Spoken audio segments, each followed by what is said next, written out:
Yeah. What's up, YouTubers and wrestling fans? S-Deuce is the name. Talking wrestling is the game.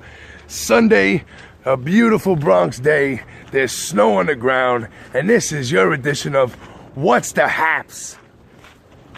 On What's the Haps, I like to talk about the wacky world of professional wrestling, and not just the WWE. I'm talking the wacky, insane world of professional wrestling, but we're going to start with the WWE. Not a lot happened this week. New Intercontinental Champion over on SmackDown. SmackDown's been swapping belts left and right. There's new title changes on SmackDown. SmackDown is being compared to the Attitude Era Monday Night Raw. Excuse me for the barking dogs, but remember, here on Let's Talk Wrestling, no gimmicks needed, so I don't edit nothing. You get it all nice and raw. Might get a selfie stick though, because I'm tired of holding the camera. But anyway, Dean Ambrose, the new IC champ. A couple weeks ago, American Alpha won the tag team title. SmackDown has been unpredictable since the draft. It's been great. Guys like Baron Corbin are getting opportunities. Dolph Ziggler's relevant again. The Miz was smoking hot on fire, even though he lost the IC belt. I see that continuing. Renee Young is getting involved.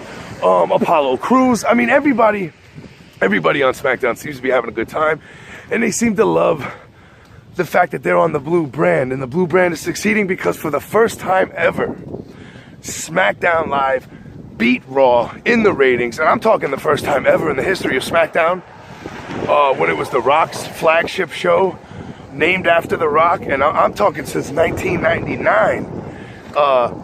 And that's what we thought it was going to be. It was going to be a ratings thing, and that's how they were going to collide, Shane and Daniel and Mick and Stephanie, but it hasn't been like that. Let's see if now that the ratings got involved,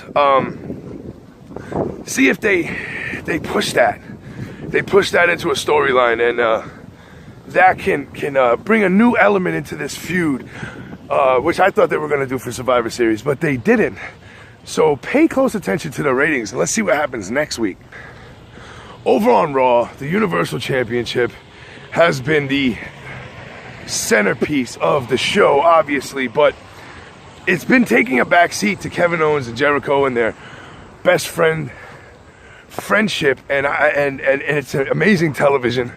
It makes for great television. Everybody loves it. Jericho is having probably the best run of his career, besides the Undisputed Championship run, but man, is he on fire. Roman Reigns, of course, is involved in the main event scene, but the other couple days ago it was announced that Roman Reigns is going to put his U.S. title, his U.S. title on the line against Kevin Owens and Chris Jericho in a handicap match. So I want to see him walk out of this with the belt, but I'm afraid that if Reigns loses that U.S. title before the Royal Rumble, then that means it's a done deal. He's going to win the Universal title at the Royal Rumble, which I sure hope not. I think it's messed up that Goldberg and Lesnar and Reigns and the focus for the Royal Rumble winner is the Universal title, because you know how Vince's baby is Raw and all this stuff, but when, to be honest, the World Championship is on SmackDown, and it seems no one's talking about that. But Baron Corbin threw his name in the hat, and I'm sure they'll be talking about it in the next coming weeks. Royal Rumble surprises. Shawn Michaels might make an appearance. The Undertaker might make an appearance. Chris Hero is back in NXT. This is some rapid fire WWE news, because I'm trying to get to other things. Other things happened this week. Other things like Wrestle Kingdom 11. And if you haven't watched Wrestle Kingdom 11, you need to. I was going to do a review on it. I actually did a review on it. The video ended up being 18 minutes long. I tried to be fancy and throw some pictures and whatnot and do some editing, and it just didn't work out. I ended up deleting the video. I'm going to talk about it a little bit right now. This was not the best Wrestle Kingdom show ever. From top to bottom, it was good, but it didn't really become amazingly great until the last 5 matches, really the final 4 matches, where we had Goto and Shibata for the never openweight championship. We had the IWGP Junior Heavyweight Championship between Kushida, lost the title to Takahashi. We had Naito take on Tanahashi for the IWGP Intercontinental Championship, and then the main event, Kenny Omega against Kazuki, I can't remember his name, Kazuchika Okada. Let's just say Omega versus Okada, the main event for the IWGP Heavyweight Championship. And holy shit, these last 4 matches, man, I watched it live.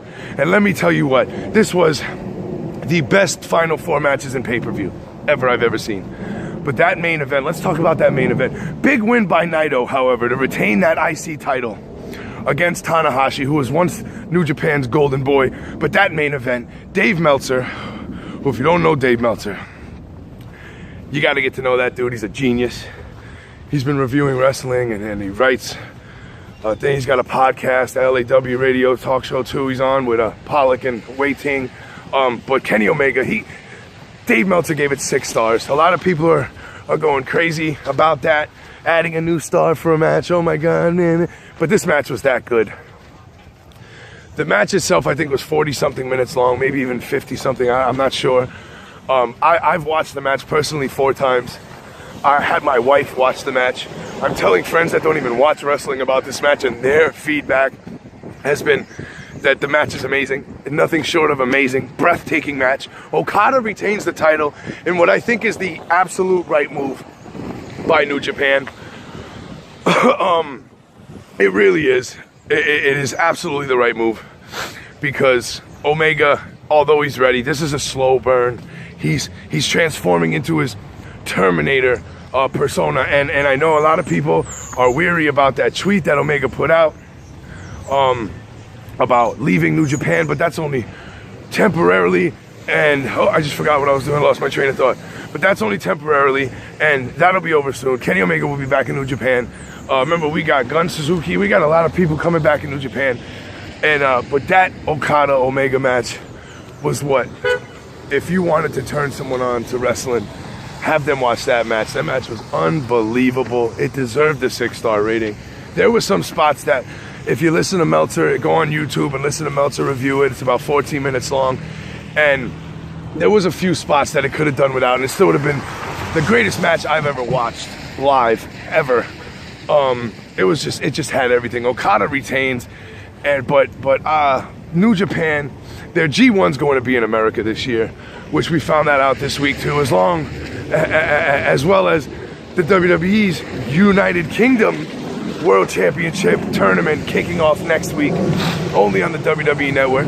But New Japan is branching out into America, and a lot of people thought Omega was going to win to make that transition, but I think Okada can do it too. He speaks good enough English to get by in the American market.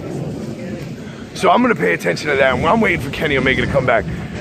And I don't know, if he winds up in NXT or he shows up at the Royal Rumble, this will be wrestling's best kept secret. I'm pretty sure he signed a 2-year contract with New Japan like a year and a half ago. I didn't think his contract was up yet. Maybe they have a working deal. I don't know, but we need to wait and see. The Royal Rumble is a few weeks away.